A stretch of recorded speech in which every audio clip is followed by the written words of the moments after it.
Hey, what's up, Silas here. Just a quick video about a few things I was thinking about. I just watched this video on SciShow. I'm going to leave a link below from the YouTube channel SciShow about why HIV is no longer a death sentence. Just talking about the different changes that have happened with the human immunodeficiency virus, which leads to the acute immune deficiency syndrome, which was a massive epidemic. Okay, not a massive epidemic. I think it was a large epidemic in the world for a while. It's still very bad in places like places in Africa, South Africa for specific, and other places in the world. It's still a lot more dangerous than it is in the West. But that used to be a death sentence. But due to different advancements in technology and studies and science and things like that, they found ways to combat this. Part of how they found ways to combat this was going back into history and seeing different kind of chemicals, different kind of compounds that they'd found.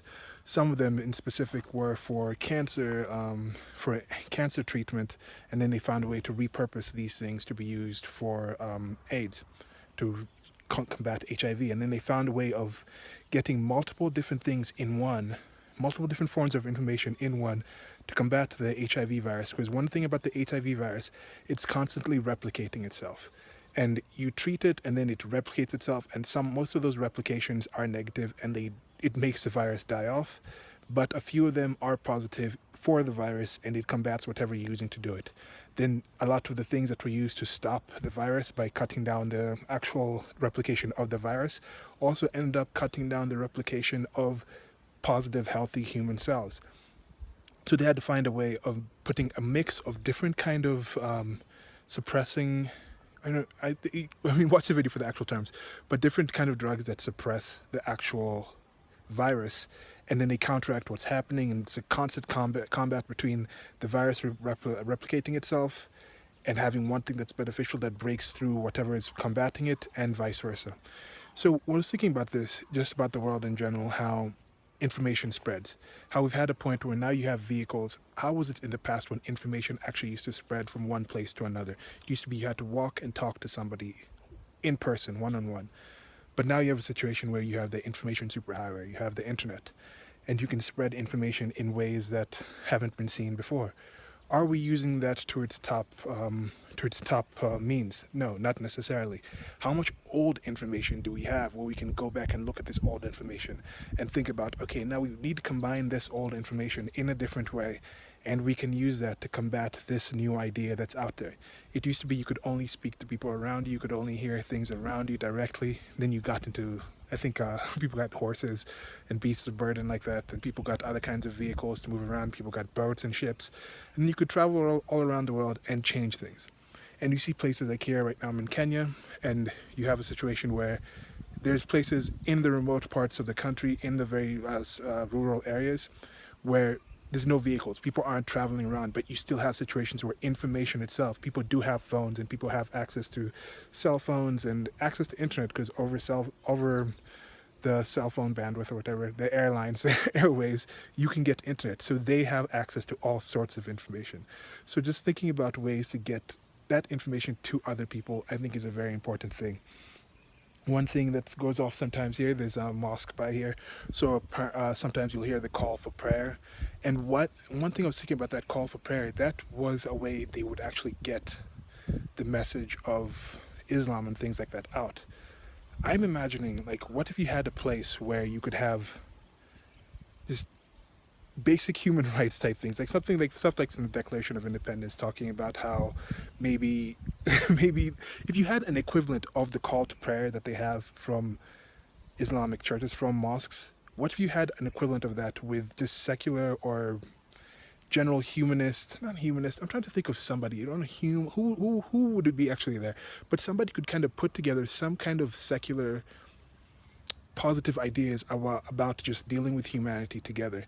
And then you can get to a point where you change something from thinking, if somebody steals something in an Islamic country, in the Quran, it's like, yes, you chop that person's hand off. Or you have situations where there's beheadings, or you have situations where somebody's raped and the people are stoned, both the man and the woman are stoned.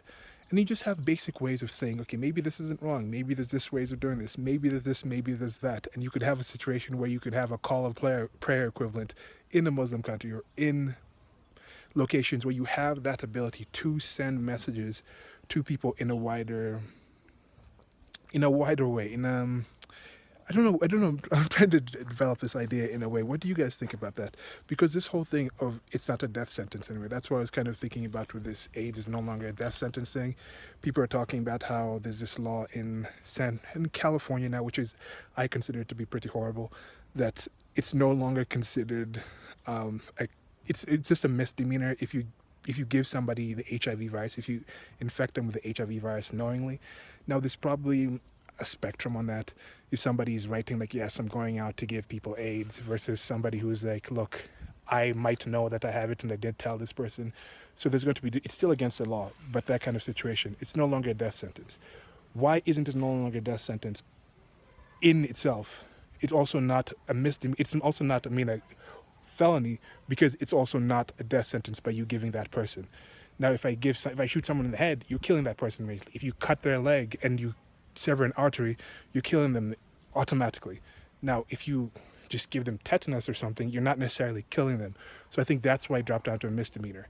I disagree with it, but I think that's part of it. Things change. Information spreading around, better ways of communicating, science advancement can change things that were once death sentences and change them to something that's not as fatal. So how can that be done in the span of ideas? How can you change a society where something is considered a death sentence in that society, but due to the advancements in technology and advancement in sharing information, there could be ways to take those ideas that keep propagating themselves negatively in human society and combat those with other positive ideas, and then have retrovirals for these viral ideas that come out. And then you can change societies where things that once were death sentences can be turned into things that are not death sentences anymore. So that's just completely mixed up rant. I'll develop that idea more. I'm going to do a review on this thing, Innocent, it's this manga that was talking about covering the time around the French Revolution, talking about the family of executioners. And going in there, that's also thinking about, look, even in Europe, there was a time when certain things were death sentences, public death sentences, and that changed. Information changed in those societies a lot slower than they have to change today, since there's so much more access to information. So how would it be in the Muslim world, in other places where certain things are considered death sentences now, but in a matter of a generation could be completely neutralized?